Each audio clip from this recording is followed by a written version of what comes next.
Hello and welcome to the IYF Education, an initiative taken by the Indian Youth Foundation.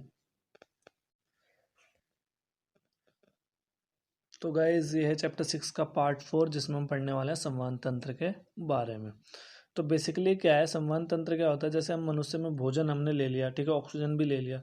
अब ये जो सारी चीज़ें हैं लगातार कोशिकाओं तक पहुंचानी है, तो कौन पहुंचाएगा? ठीक है, तो वो कोशिकाओं तक पहुंचाने का काम किसका? संवहन तंत्र का। ठीक है, संवहन तंत्र किन किन चीज़ों से मिलकर बना होता है? तो हृदय, ठीक है, रक्त नलिकाएं और वाहन माध्यम। ठीक है, तो सबसे पहले हम बात करेंगे रक्त की। ठीक है, रक्त जो है दो चीज़ों से मिलकर बना होता है, कणकीय अवयव और द्रव्य अवयव। ठीक है, इसे हम प्लाज्मा भी कहते हैं। ठीक है, तो रुधिर कोशिकाएं क्या होती है? 3 प्रकार की होती हैं, आरबीसी, ठीक है, डब्ल्यूबीसी और ब्लड प्लेटलेट्स। हिंदी में अगर हम बात करें तो लाल रक्त कणिकाएं, श्वेत रक्त कणिकाएं और रक्त प्लेटलेट्स। ठीक, अब बात करें लाल रक्त कणिकाओं की, तो इनका काम क्या होता है? ऑक्सीजन को लेकर जाना और कार्बन डाइऑक्साइड को लेकर आना। ठीक है, इनका रंग लाल होता है। अब पूछा जा सकता है आपसे 1 मार्क्स में कि इनका रंग लाल क्यों होता है? तो इनका रंग लाल इसलिए होता है क्योंकि इसके अंदर क्या पाया जाता है? हीमोग्लोबिन पाया जाता है। सफ़ेद या श्वेत रक्त कोशिकाएं क्या होती है? तो बेसिकली क्या है, ये हमारी बॉडी की आर्मी होती है जो हमारे को क्या करती है? रोगों से हमारी रक्षा करती है। नेक्स्ट आता है रक्त प्लेटलेट्स। ये बेसिकली क्या होता है? ये खून के थक्के जमाने के लिए अनिवार्य होता है। अगर किसी के शरीर में इसकी कमी हो जाए तो क्या होगा?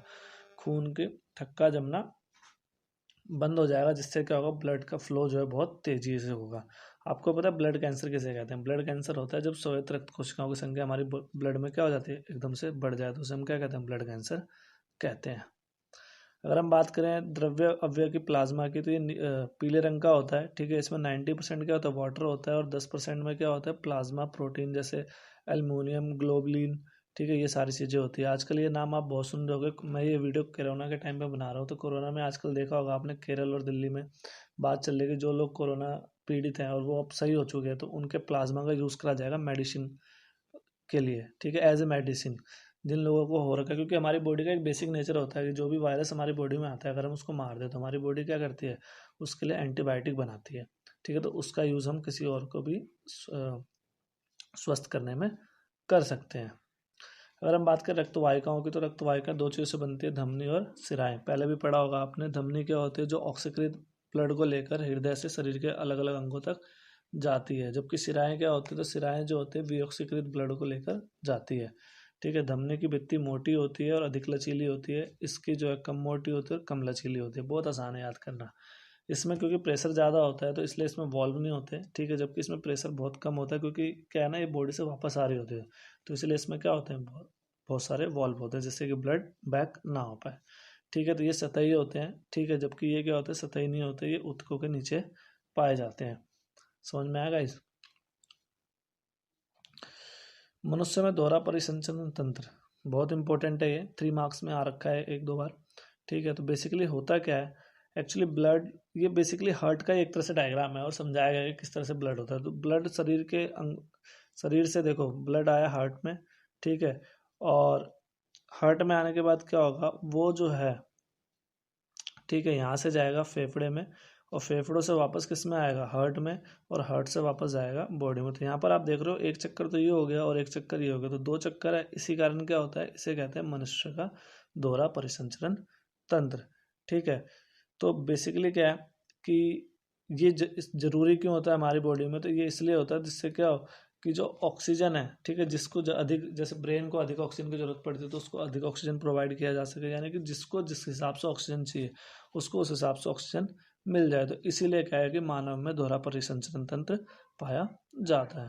बाकी डिटेल में आप इसको पढ़ लेना। ठीक है, स्क्रीनशॉट लेके लिख लेना। अगर हम मानव हृदय की बात करें तो मानव हृदय को हम समझेंगे एक एनिमेशन के जरिए। चलिए समझते हैं। तो गाइज यहाँ पर जो ब्लू कलर है वो रिप्रेजेंट कर रहा है आपको विऑक्सीकृत ब्लड को, जबकि जो आपका रेड कलर है वो ऑक्सीकृत ब्लड को रिप्रेजेंट कर रहा है। ठीक है, तो रेड जो है वो ऑक्सीकृत है और ब्लू विऑक्सीकृत है। अब यहाँ पर अगर हम बात करें कि ब्लड बॉडी में आता कहाँ से है, ठीक है, तो ये जो है आपका ऊपरी भाग का महाशिरा कहलाता है ये। ठीक है, इसमें क्या है? ब्रेन और जो हमारे ऊपरी हिस्सा है शरीर का, वहाँ से ब्लड आता है। जबकि जो निचले भाग का महाशिरा है वो शरीर के निचले हिस्सों से ब्लड लेकर आता है, जैसे कि आप डायग्राम में देख सकते हैं। ठीक है, अब जो ब्लड है वो आएगा सबसे पहले दायां आलिंद में। ठीक, दायां आलिन से क्या होता है, वहाँ पर क्या होता है, अलग अलग वॉल्स बने हुए होते हैं, ठीक है, जो कि क्या करते हैं, ब्लड को एक ही डायरेक्शन में फ्लो करने के लिए बने होते हैं, जिससे कि ब्लड जो है वापस बैक ना हो। ठीक है, अब दायां आलिन से क्या होगा, दायां उसमें जाएगा नीले में, ठीक है, दाएं नीले से क्या होगा, वो वापस जो है, ठीक है, फुफ्फुस धमनी द्वारा निकल जाएगा, और यहाँ से होकर दो हिस्सों में बढ़ जाता है, एक जाता है हमारा लेफ्ट वाले लंग्स में और एक जाता है हमारे राइट वाले लंग्स में। ठीक है, इसे हम कहते हैं फुफ्फुस धमनी। ठीक, ये जो है लंग्स के अंदर ब्लड को लेकर जाती है। समझ में आएगा इस यहाँ तक। उसके बाद क्या है, जब ये लंग्स में पहुंच जाएगा तो लंग्स से क्या ऑक्सीजनेटेड ब्लड जो है वो आएगा हमारी बॉडी के अंदर। ठीक है, और वो किस तरीके से आएगा, तो वो आएगा सिराओं से। ठीक है, फुफ्फुस सिराओं के द्वारा वो हमारे हृदय में आएगा, और हृदय के द्वारा जो है वो क्या होगा, महाधमनी यानी अरोटा द्वारा, ठीक है, वो निकल जाएगा, और उसके बाद वो क्या है, पूरे शरीर में फैल जाएगा, जैसे कि आप यहाँ पर देख सकते हैं। ये जो है एरोटिक आर्च, ठीक है, इसके द्वारा क्या होता है, ब्लड जो है, जो ये बड़ी सी जो नलिका दिख रही है आपको, ये जो अरोटा है, ठीक है, सबसे बड़ी धमनी होती है हमारी बॉडी की। ये ब्लड फ्लो करती है, ये यहाँ तक लेके आई कमर तक, उसके बाद ये दो हिस्सों में बटेंगे पादपों में परिवहन के। तो पादपों में परिवहन दो प्रकार से होता है, जाइलम और फ्लोएम। ठीक है, जाइलम के बारे में आपने 9th में पढ़ा होगा, जाइलम फ्लोएम के। तो जाइलम क्या होता है, बेसिकली ये पादप तंत्र का एक अवयव होता है, जो क्या करता है कि मिट्टी से जो जल और खनिज पदार्थ प्राप्त होते हैं उसको क्या करता है, वो ऊपर तक लेकर आता है। ठीक है, प्लांट के अन्य भागों तक लेकर जाता है। जबकि फ्लोएम क्या करता है, फ्लोएम जो है पत्तियों द्वारा जो प्रकाश संश्लेषण से जो भोज्य पदार्थ बनता है उसको क्या करता है, पेड़ों के अन्य भाग तक लेकर आता है। ठीक है, अब बेसिकली क्या है कि जो क्वेश्चन आ जाता है कई बार कि जल जो है यानी पानी जो है ना जड़ों में घुसता कैसे है, तो बेसिकली क्या होता है, वो आयन सांद्रता होती है। ठीक है, एक जगह लो प्रेशर एरिया बनता है, हाई प्रेशर एरिया, जिसकी वजह से वो क्या होता है कि पानी जो है उस जड़ में अवशोषित हो जाता है। ठीक है, और इसी दाब के कारण क्या होता है, जल जो है पेड़ के अन्य भागों तक भी पहुंच पाता है। ठीक है, क्योंकि देखो ऊपर से नीचे तो सिंपल से आपको समझ में आ रहा है कि वो आ सकता है, लेकिन नीचे से ऊपर कैसे जाएगा, तो ये माइंड में रहता है ना, तो ये इसीलिए वो उच्च दाब और निम्न दाब का क्षेत्र बनाता है, किसके द्वारा, आयन सांद्रण के द्वारा। ठीक है, उसके बाद क्या है कि अगर हम बात करें कि जो जल है उसकी गति किधर होती है, तो ऊपरमुखी होती है, यानी ऊपर की ओर होती है। ठीक है, जो बेसिकली क्या है कि जो वाटर है वो जैसे हमारी बॉडी के टेम्परेचर को मेंटेन करने के लिए वाटर बहुत इंपॉर्टेंट है, वैसे प्लांट के टेम्परेचर को मेंटेन करने के लिए वाटर क्या होता है, बहुत इंपॉर्टेंट होता है। मैं पहले भी ये बात बता चुका हूँ। ठीक है, उसके अलावा अगर हम बात करें कि अन्य पदार्थों का स्थानांतरण यानी ट्रांसपोर्टेशन कैसे होता है, ठीक है, तो बेसिकली क्या है कि वो जो है फ्लोएम के द्वारा करता है। ठीक, और जैसे पत्तियां हैं, ठीक है, तो पत्तियां पौधों के शेष भागों में क्या करेगी, ऊपर भी जाएगी और नीचे भी। जैसे मान लो कोई पत्ता जो बीच में, तो क्या होगा, वो न्यूट्रिशन को ऊपरी भाग में भेजेगा और निचले भाग में भेजेगा। तो ऊपर वाले में भेजते हैं तो उसे ऊपरमुखी कहते हैं, और जो नीचे की तरफ आता है उसे अधोमुखी कहते हैं।